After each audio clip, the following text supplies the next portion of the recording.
So today, you guys, I am blessed to have the amazing Halani Lobdell with me. We are going to have some pretty girl conversations about the not so pretty parts of life, right? I think a lot of times people assume that women that they see from a distance don't go through the things that they go through. It's 100% not the truth. And we hope that by the time we're done having this conversation, you'll learn more about you through us sharing and being transparent. Because the fact of the matter is, no matter what you're waiting on, it's about learning you in the process of that desire being put in your heart and then you receiving it. We will mention, but we're not focused on the accomplishments. So let me just list them real fast for you. First of all, a serial entrepreneur at this point. Yeah. An amazingly popular and successful e-commerce brand, social media presence, the CWO conference. If you weren't there this year you played yourself. Next year, I'm sure. Absolutely. That's where you want to be. And former battalion chief. Yeah. Listen, don't let the pretty fool you. I'm telling you, you'd be surprised at what women pull off when they believe in them and what they want to do. And sometimes it happens before we know that we're ready for these things. So we kind of just step into it. Right. So was there anything else that I missed that we should just drop and give to them? No. Perfect. Okay. But thank you for having me. Yes, thank you for being cute. Listen, I'm excited. We are talking. And let's acknowledge the fact that I am dressed like this, and you probably will see later on that this is. Yep, I probably wouldn't have done this, but I didn't. I know she was gonna put herself together anyway. Let's get into the drip. Let's not, because I told her when I got here, I didn't know this was gonna be actually videographed. Okay, I didn't know there's videography here. I thought this was all audio. So the weather sucks in Atlanta, and I'm like, you know what? I'm dressed for the occasion, not knowing I'm about to be shot. Yeah. But you made me feel comfortable because you're dressed down too. Look, so listen. I don't Toms. Like, I don't even, these are my little putt clothes, but I appreciate you. I appreciate you for being flexible. I appreciate you for just being here with me and being willing to have this conversation. Absolutely. So this whole brand is about the waiting and you developing as you wait. Talk about one of the seasons that you might have, the desire was put in your heart for something, but you had to, when I say push through to get it. What was that, and what was that like for you? What did it feel like? So for me, I will say it wasn't tangible, this desire. It was more emotional. So I've spoken very openly on other podcasts that I've done just about my lack of trust from my childhood. Yeah. And so just dealing with certain things, watching the dynamic between my mother and my father, I did not have a trust for people in general. And so, of course, that poured over into my relationship. I've been married for 20 years. And shout out to that. Yes, thank you. That poured over into that. And so while I am praying and wanting to be I'm trustworthy, but to be able to feel like other people are the same, and to be able to allow my heart to open up to receive other people, so I can, let me see if you're trustworthy or not, and so I had to work on myself in order to understand, number one, why I had such a wall built up. Once I was able to identify, I got this wall built up because of what I know from my past, but my past, I can't project my past onto everyone else. And so I had to learn to allow people to show me who they are. Once they show me who they are, I can make a definitive choice of if I can trust you or not. But particularly in my marriage, I was, like you said, a battalion chief in the fire department. I worked 24-hour shifts. So I'm gone an entire day. So in my mind, I'm sitting at work like, what's he doing? Who's he with? Because it's activating your trust issues. It's activating my trust issues, right? So I would call all day. And this is before we even had kids. So I'm like, you just got free reign. You can do whatever you want, So I'm not calling, on my watch. Right. So that's what I'm thinking, right? So I'm calling all day, calling. He's answering the phone. I'm like, who's that in the background? Who you with? Where are you? Music just playing. Right. hear people talking. I'm at work. So, you know, it boiled down to one day he said to me, and I felt like he was being used as a vessel at this point. And he said, you know what, I'm talking to you right now as your friend, not your husband. And you driving yourself crazy, projecting what you know about your father onto me. Yeah. And I'm not him. Yeah. And so understand that literally I could lie to you and tell you I'm sitting at my mama's house, but I could be with another chick. Stop. Yeah. I'm not him. Yeah. And that's when the light bulb went off for me, like, you gotta really, really do the work on yourself, number one, so that you can stop projecting these emotions from your past onto what you have currently and into your future. And so it took a lot of soul searching for me. It took a lot of having to have those uncomfortable conversations with my family. And I never went to therapy because that wasn't popular back then. Yeah. Wasn't popular.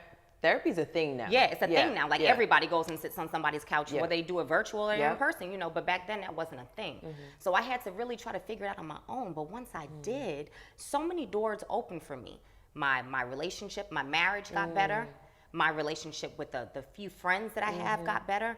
And then now just in building new relationships, I'm able to say, let me see who you are. You know, I'm not going into it already with a, you know, preconceived notion that you're going to do something to hurt me. You know? And so that was kind of my test, so to speak. It wasn't anything tangible, you know? It was more of an emotional struggle that I went through, just overcoming childhood obstacles as an adult. I love that. I love that because a lot of times we think it's a thing. It's a person, place, or thing. Yeah. And we forget that it could be a state of being. Yes. How did that lack of trust physically manifest itself in your life? Like, there's a book about the body keeps the score. So a lot of things that we hold on to mentally and spiritually, they physically manifest into something, whether it's sickness, it is anxiety, it's depression. So how did it physically manifest if you paid attention to it? Oh, I paid attention because I was angry. There we go. Angry, temper out of this world. Yeah. You know, it was an ongoing joke. They would call me Miss Piggy. Because literally I would go from 0 to 1,000. Like that, she used to go when she's going from Kermit. Yeah. You know, it was one of those things. And I didn't even realize I was so angry. Yeah. And not only was I angry, but I would lash out physically. Yeah. And so it was, I was toxic. It needs somewhere to go. Yes. So I was toxic to be around. You know, there was no rational conversation. Yeah. Everything was an argument. Yeah. Everything was a physical fight. And that's how it exhibited itself physically from me. And so now, you know, I'm way more chill, way more calm. It's there now. Don't push me. But I bet you Jason's like, thank you, God. Right. Like, seriously. But shout out to you for the self-awareness because a lot of people aren't that way. Yeah. Like, you know, you have to be a highly emotional, intelligent individual to self-assess and be self-aware of how you're an attractive woman. You have all these things going for you. For you to acknowledge, I'm toxic. Yeah. I'm the problem. I need to do work. How many women want to keep their head high and be like, look, not me. Right. But why, though? But why? Because the thing is this, it's a self-assessment. It's just with you. Yeah. You don't have to verbalize what you're doing for yourself to anybody else. It's you. So why would you not want to sit with yourself and say, you know what? These are the things I need to work on, because when you are complete within yourself, you are a totally different person outwardly. Yeah. You can receive so much more. You can give so much more because you are whole within. Yeah. You know, and it's a constant self-evaluation that you're doing. It's not a one-time thing. But, you know, we have to get comfortable with understanding that we're not perfect, understanding that there is no perfect persona that you put out there to people. Like, you got to be okay with understanding that you got faults. Give yourself grace. Give yourself grace. Figure out what those things are. Work on them. And it doesn't have to be worked on publicly. So do that self-assessment and be quiet about it. So, little Halani. Little Halani is looking at you now and saying what? You've come so far. You've come so far. Because I truly would have never known as a child that I would be doing the things that I'm doing today. And I'm not talking about from a financial standpoint, because money doesn't mean anything to me. I'm talking about just being able to make an impact in other people's lives, you know. And that started for me just with the fire department initially. You know, saving lives, protecting property. I did that for 18 years of my life, you know, up until just a little over a year ago. From there, it transitioned into fitness. So we're making an impact by changing people from the inside out, right? And then now, you know, just seeing the different phases of impact and understanding that, dang, you know, I just didn't know. I didn't know, you know. How rewarding is the impact? Like when you realize that what you felt, think, do, it changes the lives of others. How does that make you feel? It's mind-blowing, to be honest. And it's very humbling. You would think that it would make you feel like you're on top of the world, but it's the complete opposite. It's really humbling when you meet people and they tell you how you've impacted them, or you're reading DMs and it's like, you don't know what you did. You don't know when you said this, what it did for me, you know? And when you can have conversations like this, where you peel back the layers and people don't see the glamour, because that's all we put out there pretty much on social media is the glamour, right? First of all, I can't even see the world without a filter now. Right. Like, I take a picture and it could be flawless and I'm still like, Paris. Filter. Yep. Let me put something on top of it. This cannot be, because God forbid somebody zooms in, but what if somebody zooms in? So what? So what? Because guess what? We all have pores. Every single one. We all have pimples. We all have bad days. We all have, like, we're not perfection at all times. And I think social media has honestly not only put that pressure on others, but put it on us. Like, how often would you just snap a picture without taking a bunch of test shots first? Right. Or say I'm gonna go live without going in the mirror and just making sure. We can't. We feel that. So why do we feel that need to project a version of ourselves in that moment to people who don't know us? Right. When that might not be our current state of being. It's the way of the world now. But you know, the thing is that you can fit into that mold without losing yourself. And that's what people have to understand. Like, I'm a big advocate for women keeping themselves together. So take care of yourself. Take care of your hair. Take care of your skin. Get your nails done. You know, take care of yourself so that them feet taken care of. You know, exactly. Like, scrape up the sheets. Right. Put lotion on. You know, the basics. Okay. All right. If you can't afford to get your nails done, if you're keep not the them last cut. girl, Right. Throw some mascara on. You know, but at the end of the day, you know, self-care is important. So when you do that and then you have to present yourself to the world, you can do so confidently within your realm, within what it is that you feel comfortable, right? So it all goes back to when you are full, when you're full, when you feel whole internally, it definitely shows outwardly. You're glowing, baby. Absolutely. You're glowing. So let's go back to Battalion Chief. What did that so let's acknowledge that you're in a male-dominated space, risking your life for people you don't know every day. You have to then go home and be present for your family without forgetting to be present for yourself. What did that teach you about faith? So much. Number one, if you talk about just the aspect of the job itself. So, you know, like you said, male dominated, but not just male dominated, but white male dominated. So here I am, a black female, and I have rank. So I'm not just existing, but I'm progressing up the ladder, you know. And so I, as a battalion chief, had the responsibility of making sure that all those men and women that were under my command went home after that 24-hour shift was up. And if you know anything about the fire service, you know, for the department that I work for, huge department in the metro Atlanta area, and there's a lot that you see. It's a lot. You see people at their worst, you know, and it's not just, you know, the elderly, it's children. We were all EMTs and paramedics as well. So we're not out just, putting water on burning, you know, properties. We are dealing with medical emergencies as well. So we're seeing everything. Anything that you can think of is what you're seeing every third day, right? And so mentally, you're trying to accept that, deal with that, cope with that, but then not at the same time take that home, not go into periods of depression. But that can be a lot too, because you're holding it all inside. Yeah. Because this is the thing, it's a brotherhood, because not only do you rely on each other to get home every day, keep each other safe, but you rely on each other for the emotional issues that you experience because of what you see every third day, right? So you really get close to your brothers and sisters, you know. But at the same time, you go home and you can't bring that stuff home. Nope. Because nobody want to hear that. And it's two different facets that you can't bring home. You can't bring home the trauma that you've experienced over the 24 hours, because number one, it's depressing. Yeah. Secondly, they can't relate to it. So when you're talking about a scene that's gory, you don't want to talk to your husband or your children about that, you know? No.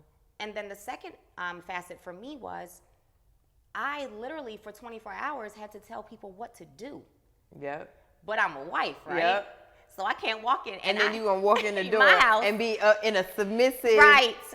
How? Right. Where's the switch for that? Where's the freaking switch, right? Yeah. But it's hard, because while I'm okay with being a submissive wife, because being submissive doesn't mean you don't have a voice. Nope. That's not what that means. Nope. Being submissive is, he'll have the final say, but if you have the proper head, he's going to take into consideration he wants your to know what you too. think. Exactly. So you can come to a consensus together, and he can say, okay, this is what we're doing, right? But at the same time, it was hard for me to hit the switch, because I'm so like, do this, go do that. And because it's life or death situation, I don't have time for a rebuttal. Yeah. I don't have time for a reason. I don't have time for you to question me. And so when I go home, at the same time, it's like, okay, how do you remove that?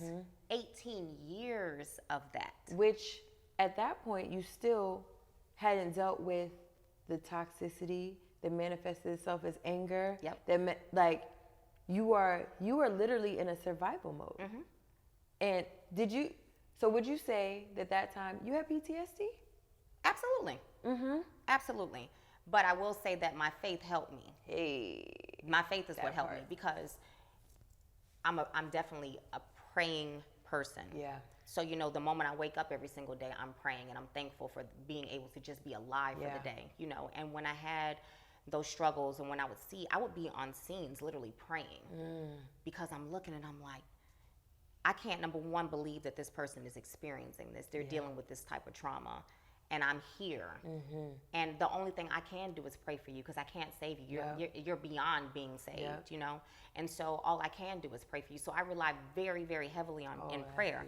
And as a result of that, that's really what I attribute my growth to, is that. Because, you know, faith without works is dead. Okay. So you can pray all day long, but if you don't move along with those prayers, you'll see no advancement. You'll think that those prayers are falling on deaf ears, because you're not doing the work. And so when you do both, when you can actually supplicate, and then on top of that say, okay, now this is what I have to do on my end to make these prayers real. Oh my gosh. It's amazing how your life changes. And that's really what I attribute all of my growth to, is that, my spirituality. Oh, I love that. And I love it, one, because this is what this is about, but two, it's because when it shows up for you, it is, I'm used to making decisions, I'm used to saving lives, and in this moment, this is beyond me. I have to give it up.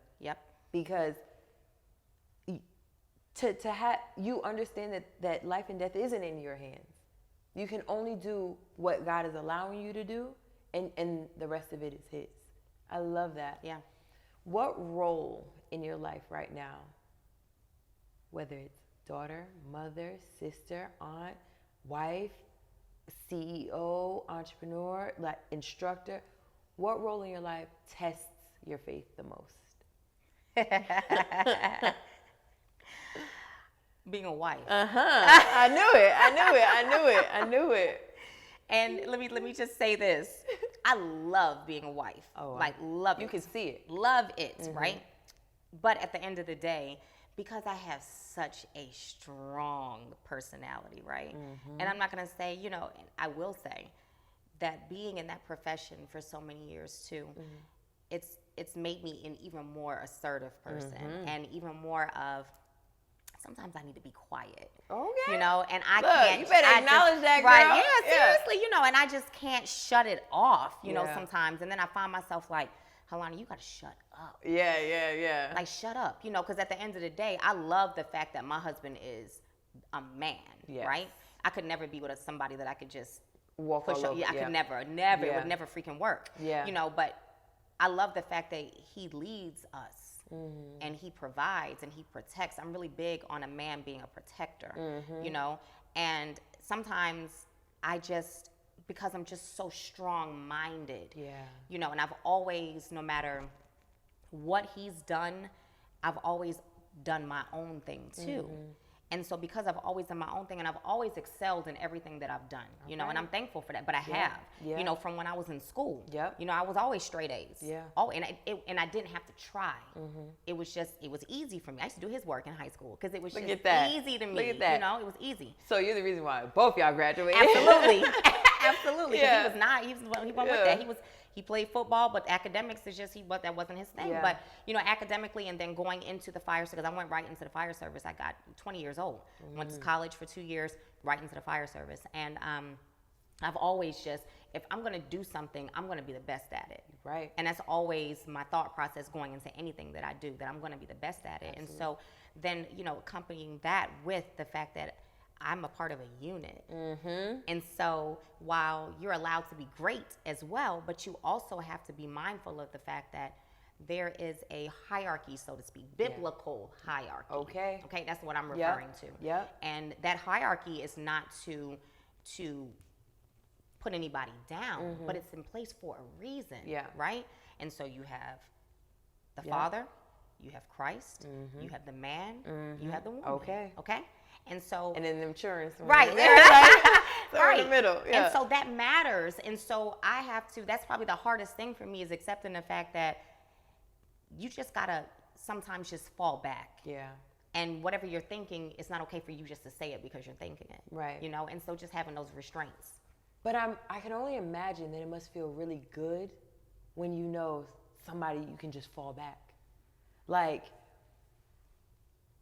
God, yes, but in human form, to know that it don't matter how that mouth gonna go off. Your husband is not gonna let you fall. Absolutely. Like, absolutely. How amazing must that feel? It's everything, because if I didn't have a spouse, if I didn't have Jason, I would not even be sitting on this couch with you, because I used to doubt. Oh yeah. I would doubt myself. I would talk myself out of an opportunity, right? Because I wouldn't allow myself to see the opportunity and then give myself grace enough to seize it, because I literally would put up barriers immediately and say, can I do this? Is it going to be successful? Am I going to fail? Although I know that when I go balls to the wall, it's going to do what it's supposed to do. But I'm still talking myself out of it. And then on top of, can you do it all, right? Can you manage it all? And if it wasn't for him to say, absolutely. Even when I retired early, he was one of the main factors. My last shift at work, I called him bawling, FaceTime, and I'm like, am I making the right decision? Am I doing the right thing? And his confirmation was, you know how he talks, and it was like, man, do this and cut it out. Right, you know, but sometimes you just need that extra backing. Of course. You need that push, because there are going to be days where you do question things. It's human nature, right? I don't care how confident you are. I don't care what the past has shown you as far as your success is concerned. I don't care what your circle looks like, but just being human, sometimes you doubt yourself, you know? Of course. And having that significant other that literally steps in, that dispels all that doubt, is absolutely amazing. And we do the same thing for each other, you know? And it's everything. Does Jason pray with you? So I pray with him. Ooh, I like that. And it's because, like, Jason didn't grow up with any type of spiritual background. No, you know, he had, you know, a piece of his childhood where he would go to church every now and then, but that's just not a part of his being. So when we got together, I brought the spiritual part into our relationship. So, you know, I can count probably on one hand the amount of times that he's grabbed me and said, okay, let's pray. Because that's still a work in progress for him, is really, really accepting spirituality into the focus, like understanding that everything falls underneath that comes first. And then everything else is secondary to that. You know, so so it's more of me praying with him, but nonetheless, it's together. What do you think you teach your children about faith? That is number one. Yeah. You know, and so it's so funny because, was it last week? Like, I'm really big on our Bible. Like, when it comes to our worship, that's paramount, right? And so in our Bible study it sets the tone, right? And so, you know, and at the end of the day, I want my children to be able to build their own relationship. Yeah. You know, not based, you know, a lot of people, they do what they do because that's what they know from. That's how I think that's why a lot of us struggle with the church and everything like that. It's because it was what your grandma did, that your mom did, that told you to do, and it's not until your adulthood that you figured it out for yourself. Exactly. So you got to build your own foundation, your own relationship. Yes. You have and the fact that you're doing that with them now, that's amazing. Yeah. And I tell them, you know, first thing, you pray, and if you can count how many times you've prayed in a day, you haven't prayed enough. Oh. Wait, can we just say that again? If you can count the number of times in a day that you've prayed, you have not prayed enough. Girl, can I just tell you, I be talking to God like he's on FaceTime with me. Like, I'm like, okay, so we about to go eat. But listen, this is the thing. Yeah. What do we want to do about this? Yes. Yeah. Because you have to, when you have a relationship with God, you understand that in order to if we're going to have a relationship, we have to talk, right? Yeah.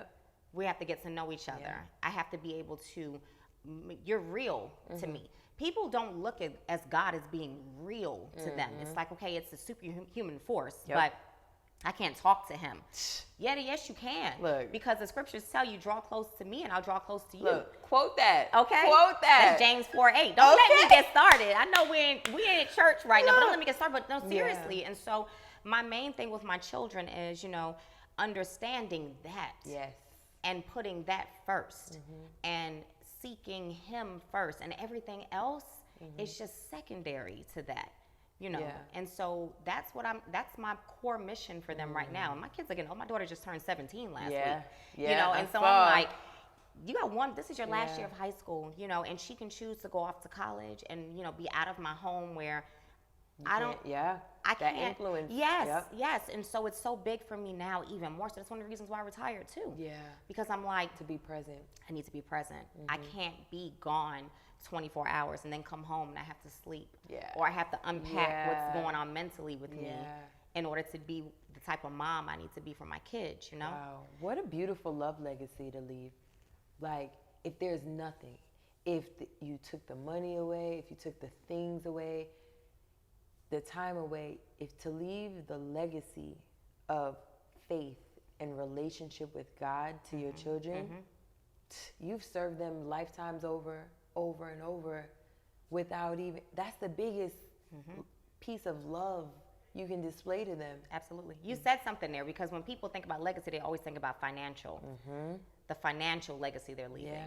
And that's great. That's important. We leave in that too. Yeah. But what's more important than that is that spiritual legacy. Oh, yeah. You know? Yeah. It's the guide, because you know what? Without that spiritual legacy, everything around them, I'll put it this way. Because of what you teach them about faith, if they had everything today and didn't have it tomorrow, they know how to get it again. Absolutely. Versus, and I'm not saying that money can't do that, but it's a mindset. Yeah. It's a way of being that you're teaching them. Yeah. Because you're saying to them, listen, trust past what you can see right now. Trust past what I can do for you. Right. There is someone who, or an entity, being, you know, that loves you.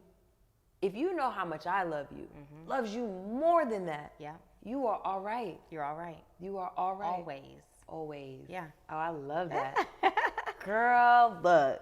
So let's think. Fast forward. 20 years from now, you know, where is Halani? What is Halani doing? Who is around Halani? What is her state of being? And it's funny because 20 years from now, I'll be 60, right? Because everybody thinks, 5, 10. And right. And again, we can talk about the things you'll have, sure. But I want to talk about your state of being. Yeah, absolutely. Yeah. I mean, I don't want the hustle and bustle at that age. Okay.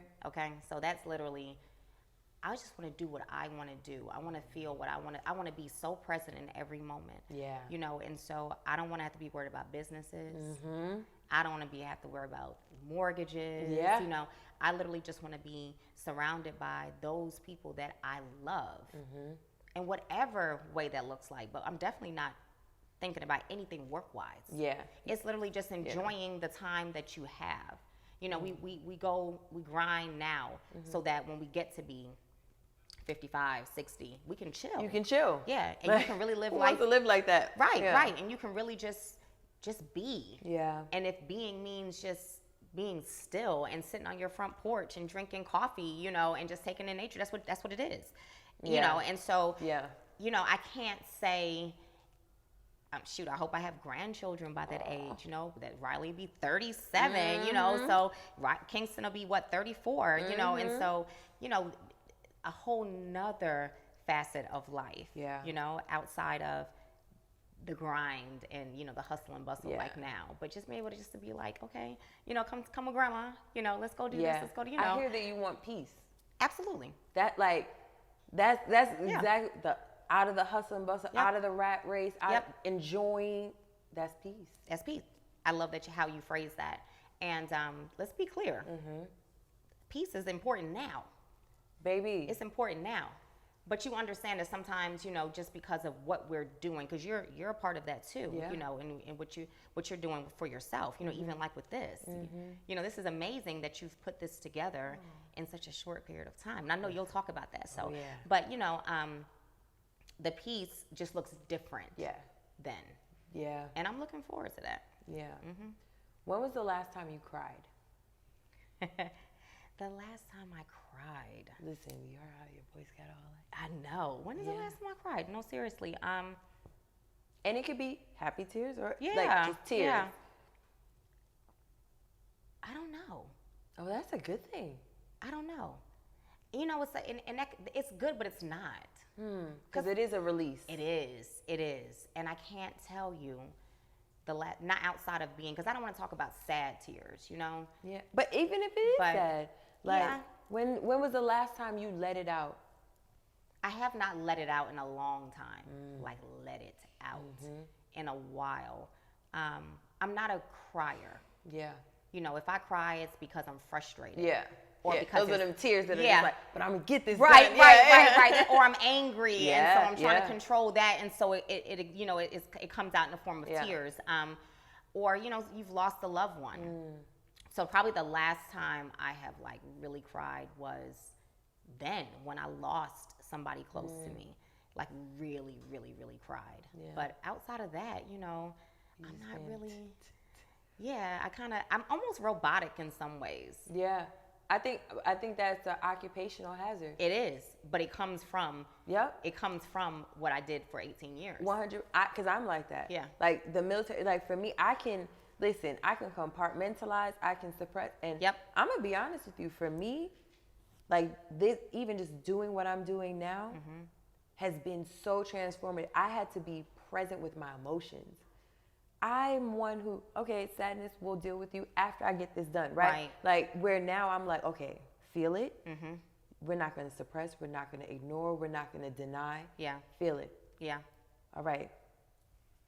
Can we move on now? Because we got stuff to do. And I'm like, sometimes I'm like, I can do this. Yeah. Or, nah, we still here. Yeah.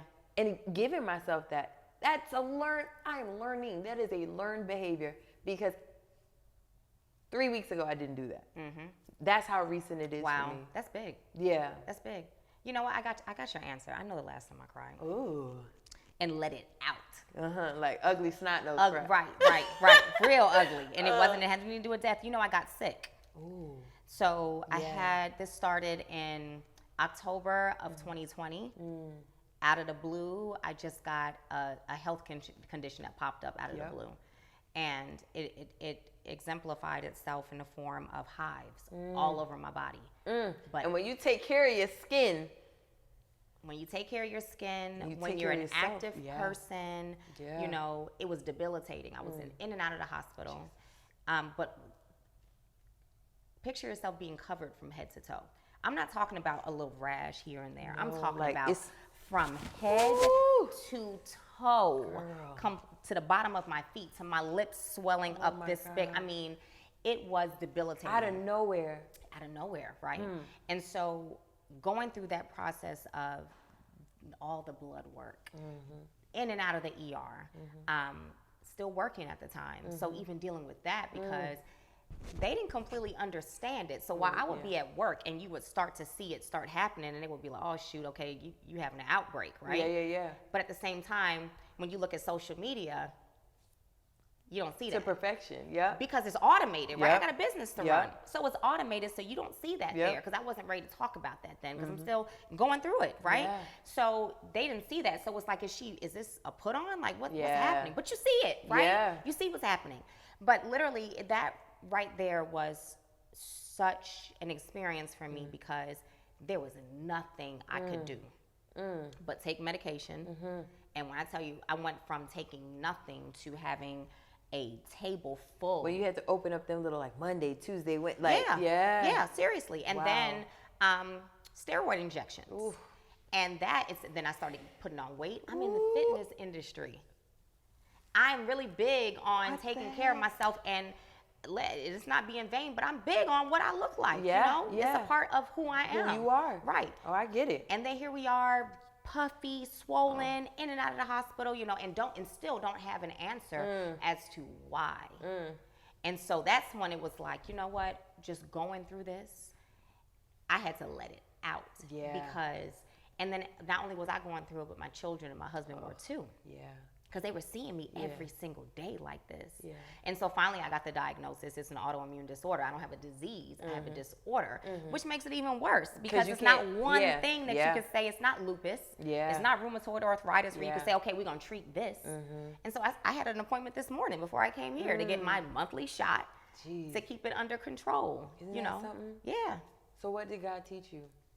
Because I feel like God does these things. Oh, you coasting. We chilling. It's not the best, but it definitely is not the worst. And then something you can't explain happens. Something that causes you to reevaluate everything about you, about how you're going to function in the world.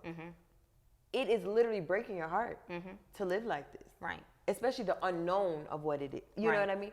And then, so what was he trying to teach you?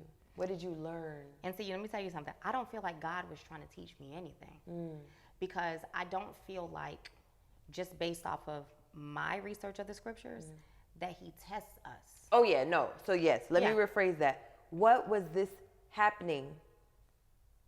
What did it teach me? Yeah, how did that bring you closer? Because I do think things happen for God to say, I know you was checking for me. But sometimes I send you something to shake you up, to bring us I need us skin. Yeah. What was that? And I don't feel like it was that either. Really?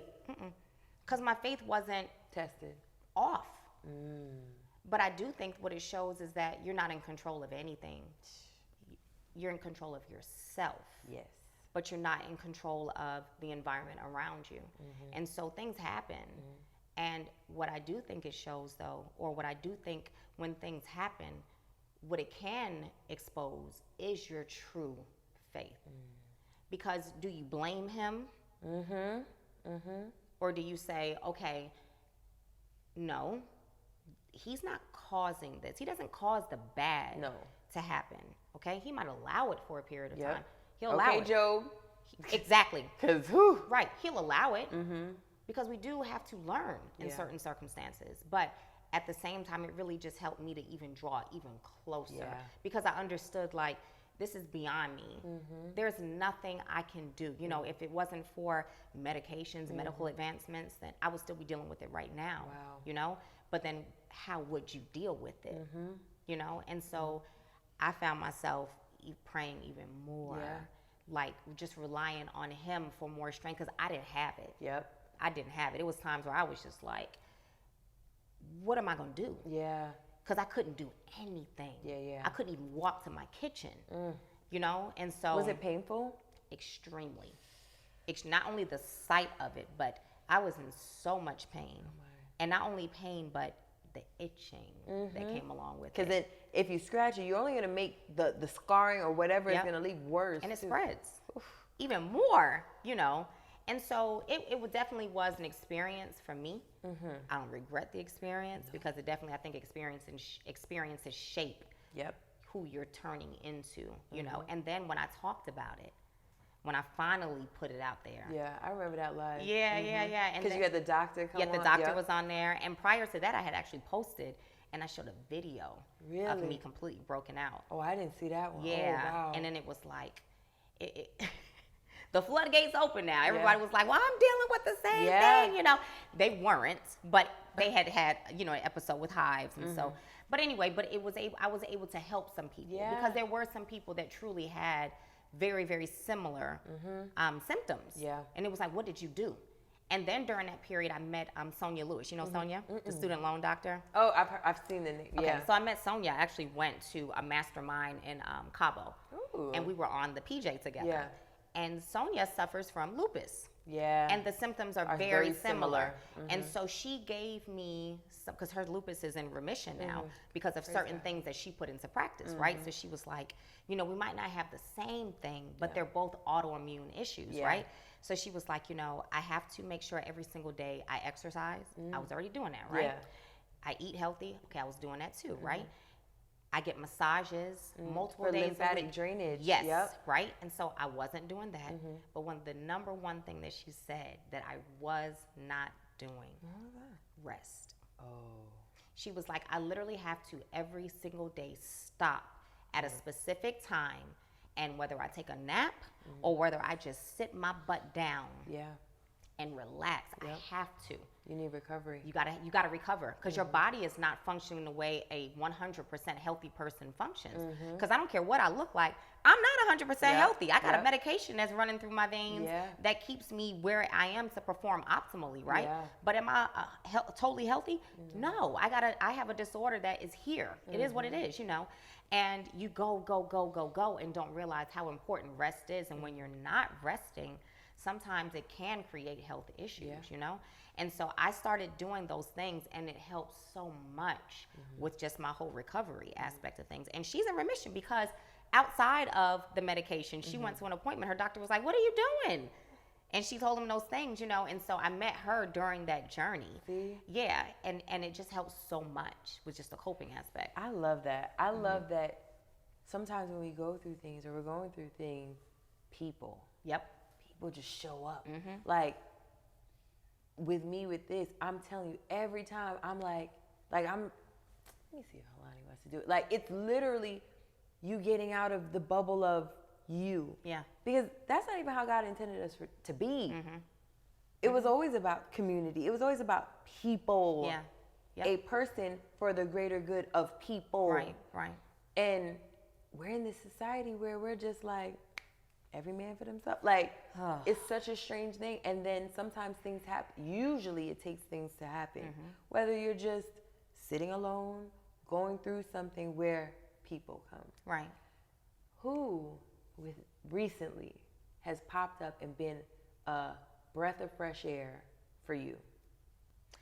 I hate to use him because it just sounds so cliche, but it's true. Neo. Yeah. Neo, because although Neo is my husband's friend, we built our own relationship. Awesome. Right? And so he's one of those people that sees your potential before you even see it. You gotta love those. Those people are required. Yes. Required. Yes.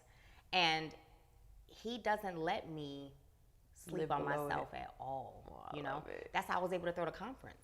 Get Because out. of him. Literally, we're celebrating our anniversary in Costa Rica. And he and Mindy, his wife, came with us, right?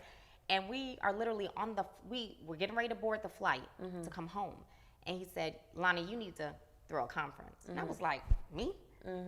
He was like, yeah, you need to throw a conference. And he had already written like a blueprint of what he thought it looked like for me, right? Yeah, so we on the flight, and Neo's in the aisle, and me and him talking in the aisle during this flight, right? And he sends me his blueprint. And while I didn't use his exact blueprint, but it got the buzz going for me, right? And I came home and I went to work. Listen. I went to work. You know that was God, right? Absolutely. Because the thing is that sometimes, you know, we do put ourselves in a bottle and we'll put a cap on it. Yeah. Because we feel like we're doing so much, we're doing a great job at what we're doing, and so this is cool, this is enough.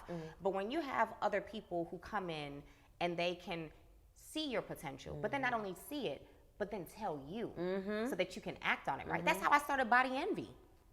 Because Chanel Kennard, she was misconceited at one point, right? I remember, yeah. So I met her. Jason did a vision board party, right? And they had like a panel. And I met her there. This was years ago. And then, of course, we followed each other on social media. Long story short, 2020, we're in the fitness industry, of course, but I don't have a apparel brand. But everybody's sending me their stuff. And I'm promoting their stuff. And I'm like, it's cool. And selling it. Absolutely. Yep. Absolutely, right? Yep. And I got these contracts. I'm using my code, all this, right? They're sending me all this stuff. I'm promoting it. And I'm okay with that because I didn't see another space for me to come out of, right? Because I was still in that corporate mode too. I didn't want anything to do with entrepreneurship. But she DM'd me. And she said, hey, sis. She was like, I don't know if that stuff you're promoting is yours and you're just not telling people. But if it's not, you need to start your own. And I was like, I had heard that before. But coming from somebody who really doesn't know me, right? They see what they see, but they see enough of what they see to say, you know what, I gotta tell her. And that made me move. That's how I started Body Envy. From her DMing me. That is what was the confirmation I needed to say, now execute on it. And so, you know, I tell people all the time, like, we gotta stop being women, because it's mainly women that do this. Women that sit back and it's like, you know, I want to be the one that's revered, right? I want to be that's at the top. And I don't want to share. There's no competition. It's never a competition. You're in competition with yourself, truly. That's what you're in competition with. And you can do so much when, number one, you give. Give. And when you see something, just like what you're doing, when you called me that day, it was like, absolutely. That was your response. I'm like, okay, I know you're busy, but hey, this is what I'm working on. Absolutely. Would you like to? And you didn't even hesitate. It wasn't like, of course. Like, I was just we're going to make this work because I'm excited for you. Because I'm excited about where you're going. And you're excited about what you're doing, right? And so we have to, but we have to be the type of women that we see potential in other people. We speak on it when we see it. We congratulate other people. We give other people tools that are necessary. We give other people our time when we can to help them. But more importantly, we stop with this spirit of competition. You know what? You know, that reminds me of something that I always say. I'm like, sometimes I wish I can see myself the way other people see me. And just as you were talking, it occurred to me that that's exactly why God didn't give me that ability. Because he wanted to be someone else encouraging, speaking life. Do I know what I'm capable of? Will I eventually find out? Sure. But it's like with you, it was her saying, you know, you could really just, that is going to be the voice that day that's like, all right, but let me figure this out. Unlocking another level of what you're meant to do. So then that brings me to this. What is your purpose in this season of your life? Right now, my purpose is to make an impact.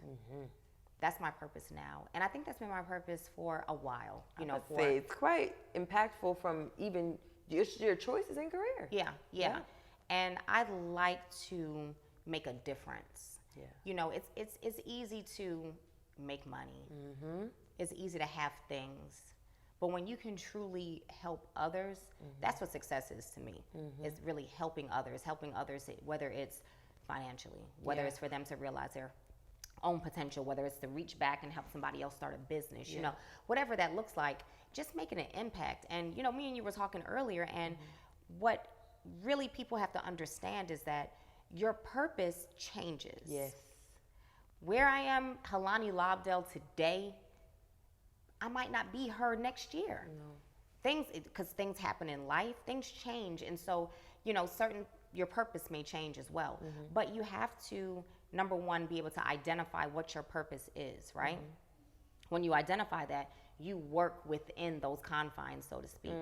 And that means that I can't covet you. I can't look and say, but I want my purpose to be what she's doing.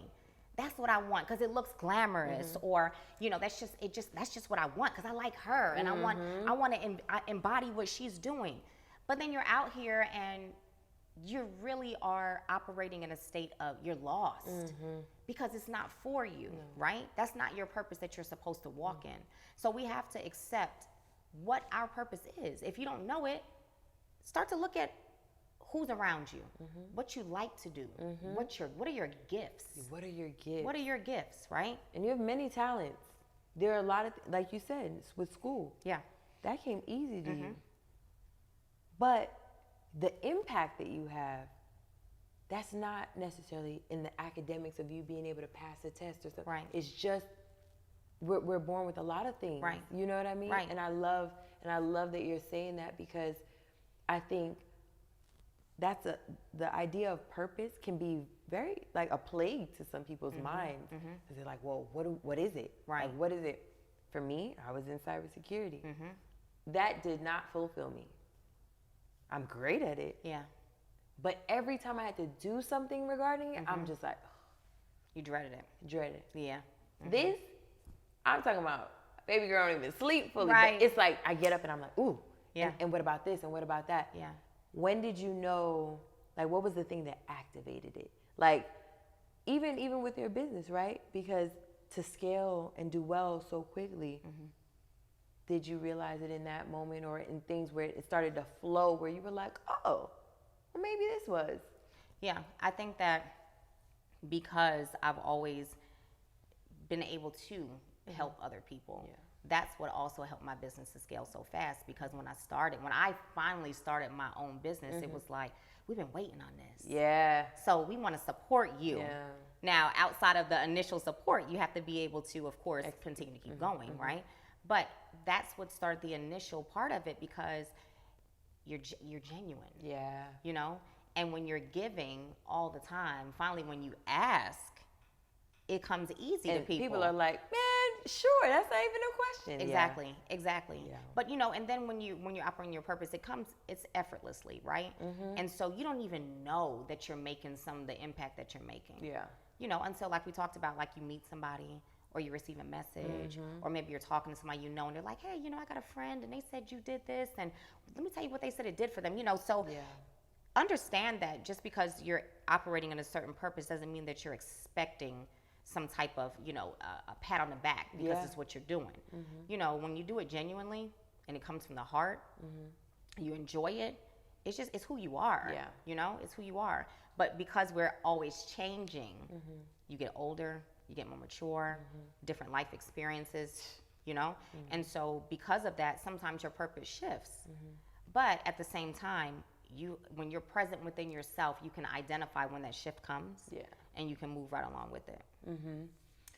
Let me think. So, you're here now, and in this current state, Halani feels, finish the sentence.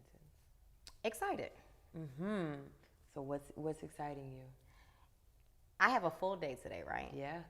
But my day is full of being able to meet new people, being able to be present. Like, I'm able to be here with you today, right? And it's meant a lot to me to be able to show up for you today, right? I trust me, I appreciate it, because I know that schedule, that phone been ringing. It's like, yeah. You know, and so to be able to say, you know, I made a commitment and I actually fulfilled it, right? Yeah. And then I'm leaving here and now I'm going to support Connie, Yeah. who is very instrumental in my life, right? It's everything for you to be in the room. It's everything. It's everything. And so I'm excited to leave here and go do that. And then I have a commitment I have to do later on this evening. But I'm excited because it's a productive day. Yeah. We're not just doing idle work. No. It's productive. And so it brings me excitement because, I mean, I could just be sitting at home like, what's next? Right. You know, what's next for me? You know, but I literally every single day is just full of things that are productive, that are really just making me better. What was your last time that you had, I guess you would have it often because you have that connection, where you were like, man, God, you did that? This morning. Yeah? Yeah, because I launched a collaboration today. Yes, I saw. Yeah, so fire. Yes. So we're going live tonight at 8:30 to going to your point about no competition, collaboration. Yes. Yep. Yes, and that's a connection I made with Neo. Yeah. He introduced me to Fabiana. You know, and so but we had to grow our own relationship and cultivate that on our own, and we did that. And so we launched a collaboration today. I can't go into exactly what it is just yet because we're going to announce it tonight. But yeah, so this morning was one of those, you know, and just being grateful, because I personally would love to see more women come together and support each other. I would personally myself like to have more female friends that are in the entrepreneur space, because it's just different. Yeah. It's different. The conversations are different. Yeah. Yes. And the motivation is different. Yeah. Yes. And you can really get each other a little more than, you know, your friends who are in corporate America and they just don't understand, you know, certain things. And so I would love to, for me, this is just the beginning of building my own circle of strong, like-minded women who are in the entrepreneurial space, and like how the guys have their circle of CEOs, but having our circle of women who do the same thing, where we're really friends. Like, it's not business. Yeah. The business is indirect. Because I want you to show up in my life. Yes. Like, yes. Girl, I just want to vent. This is what's happening. Yeah. And I think I don't know what that's about. I don't know what that's about. But to find that sweet spot. Yeah. Yeah.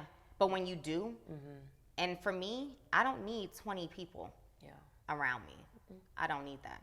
You know, if I find 2, that's big. Yeah. You know, that's big. And I have to say, with their circle that they have, the wives were like this. Yeah. You know? So it just worked out. It was just They so just organic all the way around. It's organic. We have our own stuff that we do, you know. And so, you know, I'm grateful for these new relationships that I have, but I would love to see just more of that. And so this collaboration today, it's big for she and I, but I think it's bigger for other people that are going to witness what we do together. Yeah. Because there's so much, we're both powerhouses in our own right, but when you come together, shake the whole room. Exactly. Yep. I love that. Aww. All right. So I know I'm going to have to wind this down. Yeah. But this conversation, it was life-changing for me. So I know to those who may be watching, I hope so. It is going to do some things. Thank you for being here. Thank you for sharing with us. Thank you for being vulnerable and transparent. And thank you for renewing our faith, because I think that's what you telling all these aspects of your life. And yeah, we talked on the business part, but we really talked and learned more about you. Yeah. And I love that. Yeah. So thank you. No, thank you for having me and trusting me to be a part of your platform. You know, because we know that's big. And so I really appreciate that. And I do hope that whoever listens to this conversation, you know, they can learn or see themselves, you know. And so that's the goal at the end of the day. So I appreciate you too. All right. Till next time, guys. And remember, if he gave you the promise, give him the process. Yeah.